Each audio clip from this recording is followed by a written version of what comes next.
Hi, this is Aaron with Zolotech. Today I wanted to show you the setup and a few of the different features of the Motorola Blur. We just did a simple unboxing, and if you've seen Motoblur on T-Mobile before, or if you're familiar with Android, you may want to skip this video, but for those of you that are more interested in how this works and how it's set up, I'm going to show that to you. So this is the main screen you come up to right once you boot the phone. We'll go ahead and hit start, and we'll activate the phone. So it's going to say, please listen for instructions. I can turn the speaker on. It's actually dialing the phone. Welcome to Verizon Wireless Programming. Para español, oprima la estrella. Okay, so we don't really have to do anything here. It just programs, it activates the phone, and then we continue from here. From here, we're going to set up our accounts, and that will take some time probably. And obviously, I don't want you to see my passwords and things, so I'll go ahead and set those up off screen. But we'll wait for this here. Let's see. Press 1. Update your roaming capabilities to. Please hold while we gather some information. So now it's activating.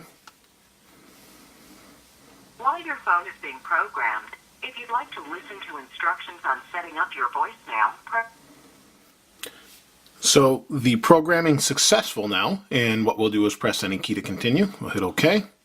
And we can register a new account if you don't have a Motoblur. I already created an account because I've been playing with this for a few days. So let's go ahead and hit that and hit next.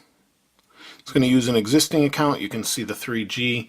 It's pulling data, sending and pulling data. I only have 1 bar of signal, which could be a problem, but we'll try and get this completed. So take just a moment. There we go. So I'll go ahead and enter this. You can see I push the keyboard out. It flips. And let me go ahead and enter this, and I'll be right back. So I've set up and activated the phone. So let's go ahead and wake it up here with this wake switch. And we hit this to unlock. So now that we have the phone unlocked, this is the home screen of the Motoblur interface. And what we have is our different social networks. We have Facebook, Happenings, which kind of combines everything. Twitter, Facebook, your email, some things, and it just throws them in there when we have something new. Here we have messages, messaging, and browser. It's kind of the default setup. We have 5 screens total, so the middle and 2 in each direction. For those of you that have not used an Android phone, if I want to add widgets to the screen, I simply tap and hold, and then we've got shortcuts, widgets, folders, and wallpaper. So we'll go ahead and hit widgets, and we can pick from whatever. I guess if we want music, there is none on here, but we can hit music, and then we've got a music player. We tap and hold, and we can move it around, or put it in the garbage, or trash. And there we go. Now, the nice thing about Android, unlike the iPhone actually, is we have notifications. We can multitask. We can do some extra things. So up here you see the little @ symbol in the corner. That means I have an email. So if I want to check that, I simply pull down and check it out. I'll comment on the Zag Invisible Shield review I've done. We tap and we can open, or we'll tap and hit the wrong one. Tap and open that. And there's our email. We can go back with this button. We can go home with this, and this is our options button. So we'll go back home, and if we want options on the home screen, we simply hold that down. That'll give us a keyboard. If we tap this again on Blur, we get add, wallpaper, notifications, and settings. If we want to go to settings, we hit back, and that drops the keyboard down. So what we'll get is we can manage different things like our Wi-Fi. If I'm not connected to Wi-Fi, although if I want to, I hit Wi-Fi is on. Here's the different networks in the area I'm in, and we can just pick one.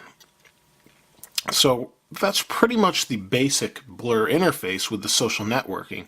And then what they've done is customize the bottom. So we do have the drawer, normal drawer with the camera and camcorder and that sort of thing with our different apps and the marketplace.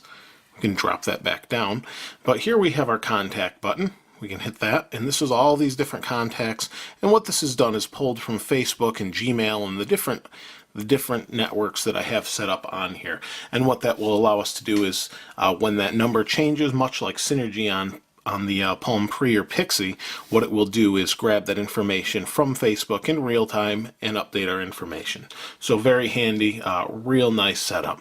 Here we have our normal dialer. We can tap that, and we have our buttons, very responsive.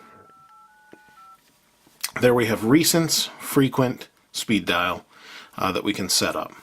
Pretty simple, pretty basic. But what I have found is this is much faster than some other Android phones like the MyTouch I've used.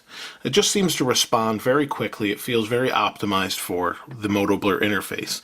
Although it is 1.6 as far as the version of Android, the only thing you're really missing is much of the voice interaction. I think that, and for those that have not used it, probably won't miss that. If I wanted to use this in landscape mode, I can open this and it will flip. You can see that just flip, and we can use this here. We do have this sensor here, and this allows us to go back and forth through the different screens, just like the ball or the different sensors on different versions of Android. I prefer the ball. This sensor is a little bit touchy. See, it's not working so great. It is a button as well. We can push this and open the browser, and there we have CNN. I just opened to check out. There is no pinch to zoom or anything on this particular version of Android. So we'll go back to home. So that's the basic features of Motoblur. It combines everything, and what it does is it allows you to set up a lot of different accounts at once. So if you want to add, these are just your home screen options. But if we go to the, let me move that down. If we go to the options screen, for settings, we can add a bunch of different accounts. So if we go to accounts, it's going to show you, here's my Motoblur, my Facebook, my Gmail, my Twitter, and we can add to that.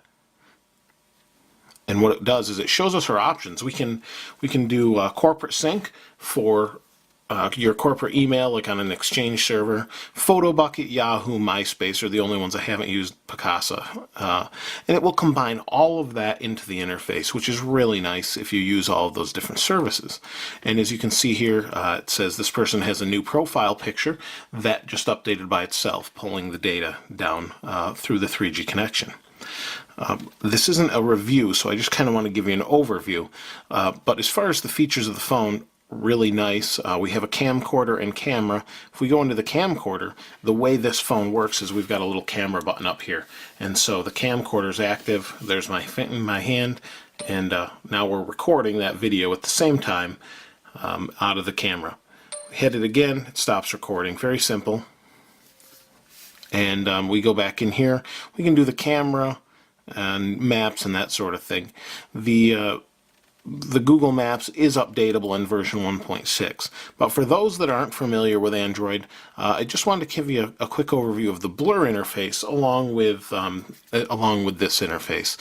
So we do have the normal drawer, our different apps we can scroll through. This, being a Verizon phone, has the VCast, the VCast videos, and some extra things such as the Verizon Navigator. Although you really don't need it, just because you have the new update to the Google Maps application that has a navigation option in it, which is really quite good. So see what's new in Maps. It's just our Google Maps. It's locating us, and we have to use this little button to zoom in. Unfortunately, there's no pinch to zoom.